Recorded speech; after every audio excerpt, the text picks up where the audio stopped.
বিশ্বনবী মুহাম্মদুর রাসূলুল্লাহ সাল্লাল্লাহু আলাইহি ওয়াসাল্লাম ইরশাদ করেন, যে ব্যক্তি সকাল বেলা 3 বার তেলাওয়াত করবে আউযু বিল্লাহিস সামিউল আলিম মিনাশ শাইতানির রাজিম, এরপরে সূরা হাশরের শেষ 3টি আয়াত তেলাওয়াত করবে, রব্বুল আলামিন ওই ব্যক্তির জন্য 70,000 ফেরেশতা নিয়োগ দিবেন যারা সারা দিন ওই লোকের জন্য মাগফিরাতের দোয়া করবে। শুধু এখানেই শেষ নয়, বিশ্বনবী ফরমান ওয়া ইন মাতা ফি যালিকাল ইয়াউমি মাতা শাহীদান, ওই দিন যদি ওই ব্যক্তিটা ইন্তেকাল করে সে শহীদ হয়ে কিয়ামতের দিন আল্লাহর সামনে দাঁড়াবে।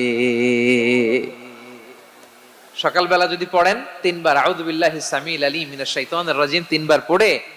সূরা হাশরের শেষ 3 আয়াত যদি তেলাওয়াত করেন, তাহলে আপনার